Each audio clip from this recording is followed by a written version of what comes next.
welcome to the Don't Sit This One Out podcast. I am Tamryn Sherriffs, your host, and we are going to be exploring what it means to vote in the local government elections that are coming up here in our neighborhood.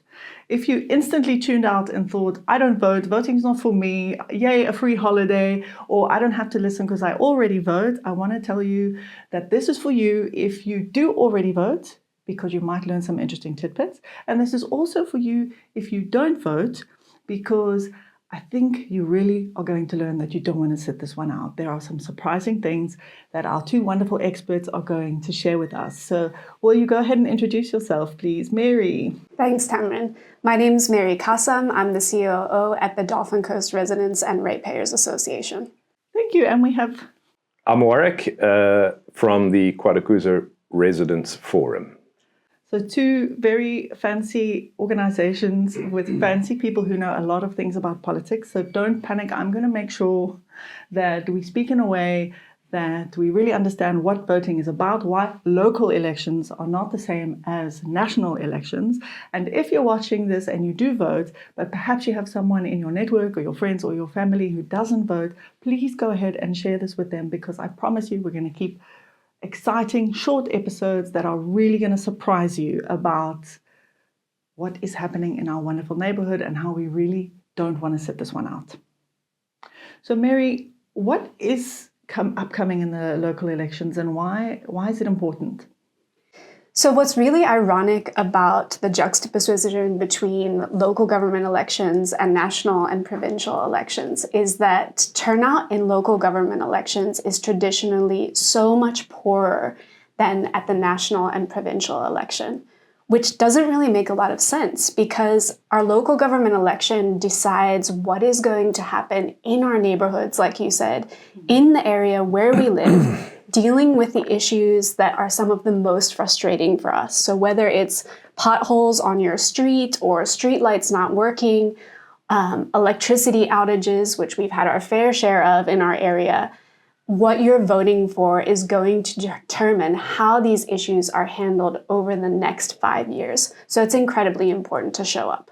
And by turnout, we're talking about the percentage of people who actually vote relative to the percentage that can vote. Mm-hmm. So in local government elections, the turnout is really low. And it should almost be the other way around, because the things that affect our day-to-day lives the most are the things that happen in local government. Water, electricity, roads, parks, all of those, refuse removal, all of those things are services handled by local government, and they have the most direct impact on our lives. And yet, local government elections tend to generate less interest than national and provincial elections. And I heard that you just said it's lower, but off the top of your head, how much lower? I heard a shocking number that I think is worth pulling out if you do have it. What do we mean by lower? So in 2021, which was the last time we had a local government election, just 32.5% of eligible voting age residents in our municipality actually turned up to vote, which means that less than a third of us chose the council, chose the politicians that have been making every key decision affecting us on a local level for the last 5 years. Wow. Yeah. That's bad. That's really bad. And what I know, there's a lot of detail around how that can be changed, even if just a few more people decide to come. And over the course of a few episodes, we're going to dive into the detail of that. Do you think it's possible that we could get more people out and actually really have an influence over our local government? Well, the interesting thing is, because there are such a small number of people that are actually showing up and voting, it means that any increase in participation has an outsized impact on the result. So if a community mobilizes and gets out 70% instead of 32.5%, that extra turnout will have a huge impact on the result. So if there's apathy and low turnout over there, but there's huge energy and massive registration and turnout in another area, this area is going to have a massive effect on the outcome of the election. And, you know, that boils down to get your butt off the couch, you know, grab them by the ear and yank them off to the voting station. That's about nagging your neighbors. That's about social pressure at the end of the day, peer pressure, to get people to participate in something that really matters. At worst, it's one day in 5 years, at worst. Why do I say at worst? Because you might be in and out of there in 1 hour. Then it's 1 hour in 5 years. Yeah. Does it really make a difference, though? I'm asking the question that you might be having if you're listening at home. Like, can my one vote, air quotes, one vote, the thought that somebody has one vote, can it really influence what's going on from a pothole perspective and an electricity perspective? Because my thought that I have as a voter is, okay, it's just little me. It's not really going to make a difference. Does it really make a difference? Well, if another 15% of little old me's who are wondering whether it makes a difference, if they get strapped onto the 32.5 that turned up, you've now got close on 50% of eligible voters that have turned out. But if that 15% can come from a chunk of voters that have had enough, they want to change, they're really motivated about putting someone in charge that's going to be progressive and get stuff fixed, that 15% of, I don't know if my vote's going to count, people are going to make a huge impact. So one person and one vote, it's not actually one vote, it's 3 votes, but we'll get into that. One person and their votes obviously has a small contribution, but that's not the point. The point is you're part of a community, and this community needs to take responsibility together. And if we do that together, it's 1 + 1 + 1 + 1 + 1 votes across this whole group of people who are now excited about bringing change, positive change to this municipality. And they are all bringing 3 votes with them, not just one. And now all of a sudden we've got something really happening. And this election is a huge opportunity for us, a huge opportunity for KwaDukuza. We're already in the last election, albeit by a very small margin, don't have any party that has more than 50%. In this coming election, we've got 2 possibilities. The first one is that one party might win more than 50%, and I think that would be very bad for all of us, and we can get into the details later. But the more likely opportunity mirrors what we've seen at the provincial level, which is that we get a coalition of opposition parties that collectively win more than 50% and can put together the first working coalition government in this municipality that's focused on fixing stuff and turning things around. I think what Warwick is touching on in terms of 1 + 1 + 1 and approaching this as a collective is incredibly important. As an organization, we sit across the table from local government all the time. And really, it's the community. We get that seat at the table. We secure that seat for our community so that our voice is heard. But only voters get to decide who's sitting across from us. Right. So we are treating this event and this opportunity as a non-negotiable community emergency where we all need to mobilize together. We've done it before. I mean, this community has faced so many different crises together of a gargantuan scale, whether that be COVID, floods, the riots, and have been able to mobilize incredibly quickly and work together across different age groups, across different areas and different communities. So we know what to do when it comes to approaching mass mobilization, and we need to approach this opportunity and this event exactly like that. Emergency is a big word. Why do you say it's an emergency? We can't wait for the next crisis, Tamryn, to decide to take agency over our future. I think we can all remember the serious electricity crisis that took place at the end of 2024, so sort of December 2024, January 2025. And DOCRRA intervened and made a complaint to NERSA, and things have improved. But this is the moment now where we get to take agency over our future and choose the people that we think are going to make decisions to make sure that something like that doesn't happen again. We get to choose the people that are going to be deciding the fate of the water concession, which is currently held by CISA Water, comes to an end in 2029. And that will be decided at the Ilembe district level, which is part of what you are voting for on election day. So we can't wait for the next crisis. We have to grasp this opportunity now, make sure that we're registered correctly, and make sure that everybody in our orbit is also doing the same. Yeah, well, local government, like I said in the beginning, it has the most direct impact on our lives, on our day-to-day lives. And this municipality has historically been one of the better financially managed, but it's certainly not been immune to massive corruption and failing service delivery over time. We've seen that most acutely in electricity, in the suburbs, but refuse removal across the length and breadth of the municipality is a problem. Water outside of the CISA area is a problem.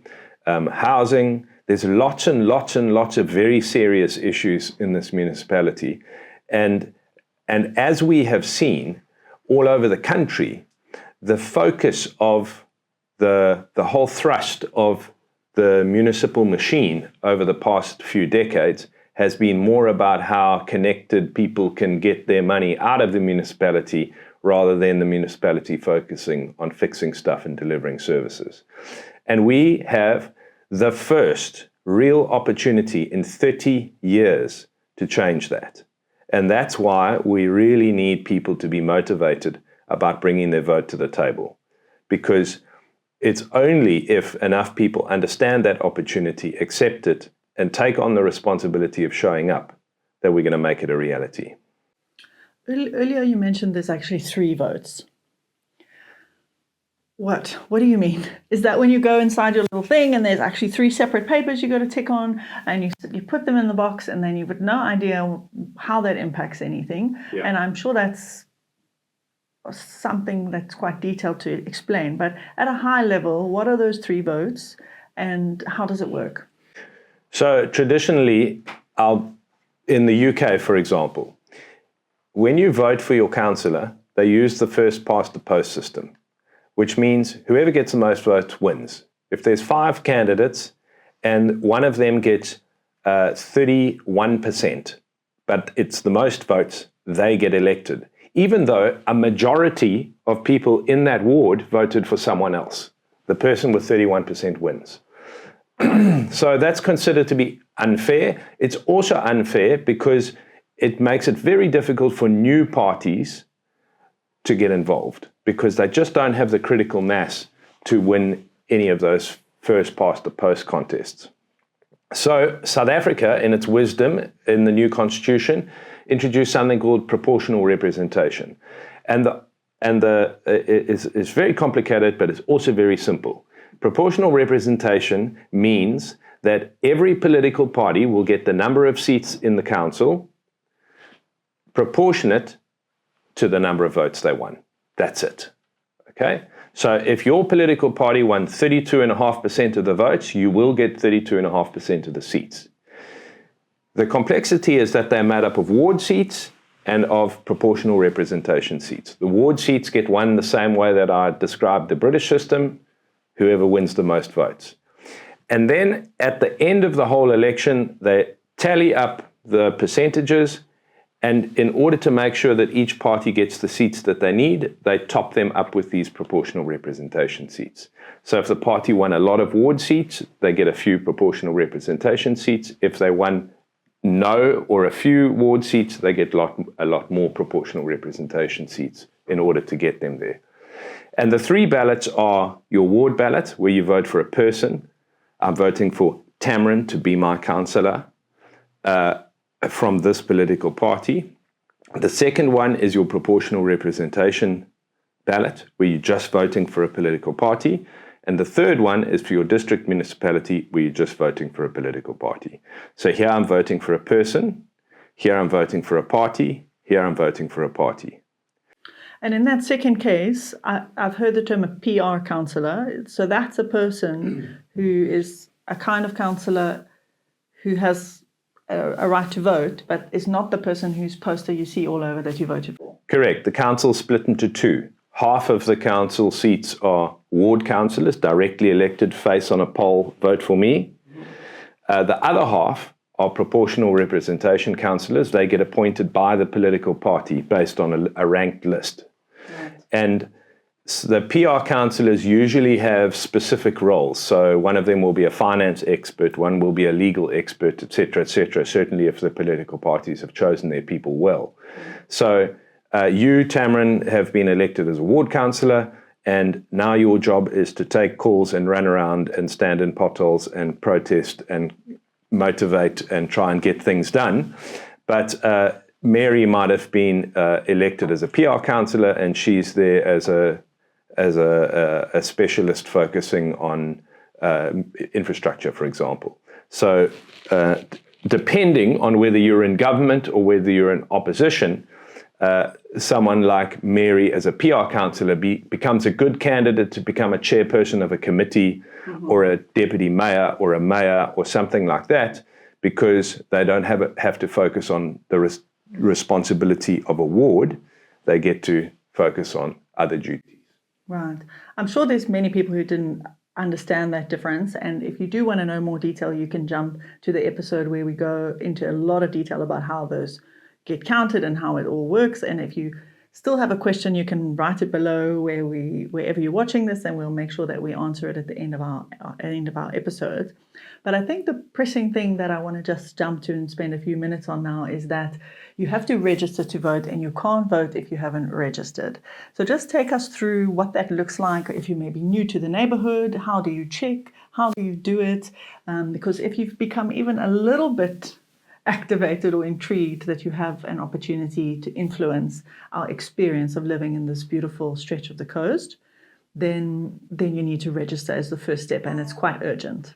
So it is critical, and you need to have done it yesterday. Why am I saying that? Because the voters' roll is going to close. The election is on the 4th of November, but you can't register all the way up until the 3rd of November.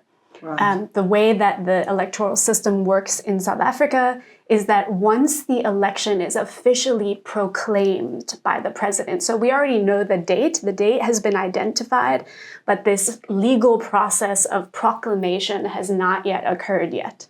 But once that happens and the date is proclaimed, then the voters' roll will close. So if you are not registered, or if you are not registered correctly by the time the voters' roll closes, you will not be eligible to vote. So really, there is no time to waste here.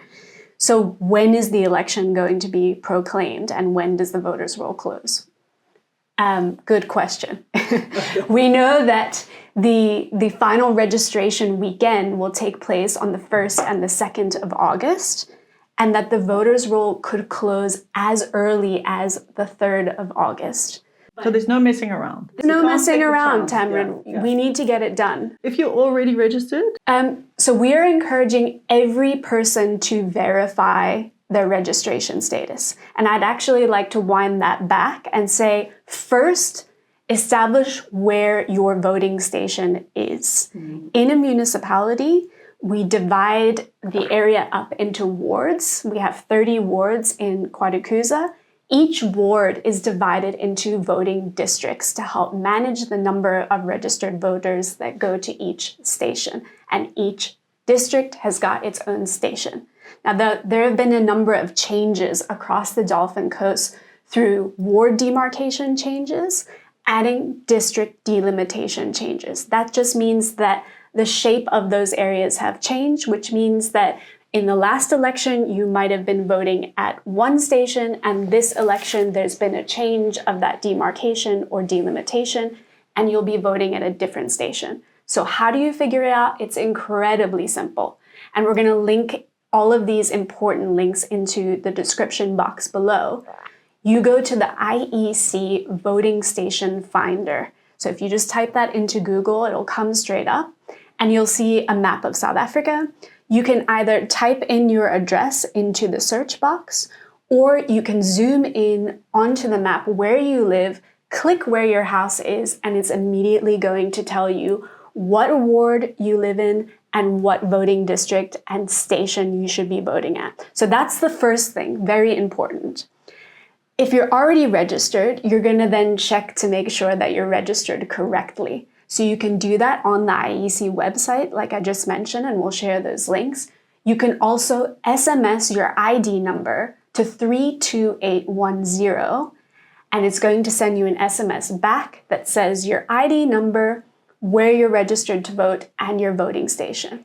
So if that SMS matches the voting station that you looked at on the voting station finder, you are registered correctly. So it's very, very simple. It takes probably 30 seconds to get it done. There are some other options for registration and updating your address. So let's say you're not registered correctly, or maybe you've moved into the North Coast from Joburg, or even from another ward within, you moved maybe from Salt Rock to Ballito. You can also go onto the IEC website and update your address there, but you can go to a voting station on the upcoming registration weekend, the 1st and 2nd of August, and the IEC staff will help you with either updating your address or registering for the very first time. So there's lots of options to get registered. If you're not comfortable going online, or perhaps you have someone who is a little bit older in your life and is less tech savvy, have them go out to the voting station on either the 1st or the 2nd of August. It's also a great time to get acquainted with where your voting station is, particularly if there's a new one in your area. So if you do all of that, you look on the website or you SMS and everything looks correct, you don't have to go out on the weekend. That is correct, yeah. Wonderful. If you've moved here and you are not registered, you do have to go out. Is that correct? Or can you do it online as well? So you can do it online as well, So you don't ever necessarily have to go there. That's correct. Oh, cool. Yeah, the IEC have really put a lot of investment into their online tools and resources. So updating your registration, checking where your station is, all of those things are really easier than ever. Registering for the first time? Yep, also on the website. So in the past, you could only register for the first time in person on a registration weekend. Yeah. And you could only update your registration in person on a registration weekend. Otherwise, you had to drive to wherever the IEC office was and get it done. There's no excuse anymore. Yeah. We're desperate for community members to take responsibility, to mobilize, to show up. And it's never been easier before. So we need every member of every household who's eligible to vote to go and follow the process that Mary just outlined. Make sure that they're registered and able to go out to vote. If there are elderly or frail or sick members of the household who can't get out to vote on election day, they can be registered for a special vote, and the IEC will come around to them in the days before the election and take their votes. But everyone needs to vote. And the most important thing for the next few weeks is that we are asking our friends, our neighbors, our family members, people who we know moved here from somewhere else, parents at schools, that we are asking all of them to make sure that they are ready for this election. Because if they don't get this registration part now right, you know, the best that they're going to be able to do on election day is run around with a whip and try and get other people to vote, because they're not going to be able to. They're going to have to sit it out. And the big message is, don't sit this one out. This is not the election you want to miss.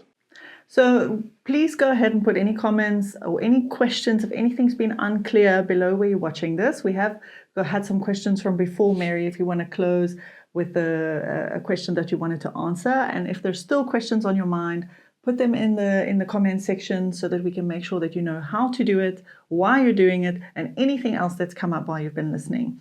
What was the question that we received that you wanted to answer? Yeah, so we received a question on social media about someone reached out and said, I've got a family member living overseas, so how do they get involved in this election? Unfortunately, in local government elections, you need to be present in South Africa to be voting in this election. It's not like a national and provincial election where there's sort of overseas voting or absentee voting that is an option. Local government elections are only available to voters that are present on election day here in the country. But yeah, if there's any further questions on registration or special votes or any of these topics, please drop them into the comment section. And as we record further episodes, we'll try and get to as many of them as we can. Well, if they're really motivated, they can get 10 votes, even though they can't vote. All they have to do is go and find people who are incorrectly registered, convince them to register correctly or help do it for them, and make sure that they nag them to the polls on election day. And if they get 10 people to vote that wouldn't otherwise have voted, even though they're not here and they're not able to participate directly, they will still have made a huge contribution to the election. So the same applies to residents. We often get questions from people who are not citizens but are residents in South Africa. They're British or something like that. And they might have lived their whole life here, but they're still not citizens and therefore they can't vote. But they can organize. They can drive people to the polls. They can make sure that people's registrations are correct. They can run around with a whip on election day. They can do a lot to get other people to vote where they can't. Yeah, I think there's two phases really in terms of mobilization ahead of election day. There's registration and then there's the push for turnout. Right now we're in that registration phase before the voters' roll closes. So right now we need to focus on making sure that every eligible person is registered and that everybody who's already ticked the registration box knows that they're registered correctly. Great. We're going to talk in the coming episodes about exactly how it works, why it's really important, the impact that you're going to have. So if you are interested to hear in more detail, make sure that you subscribe and get the content that follows on with this. If there's any closing comments you want to leave before we say goodbye to the listeners. Well, I'm just really excited about the prospect of things turning around in a big way on the other side of this election.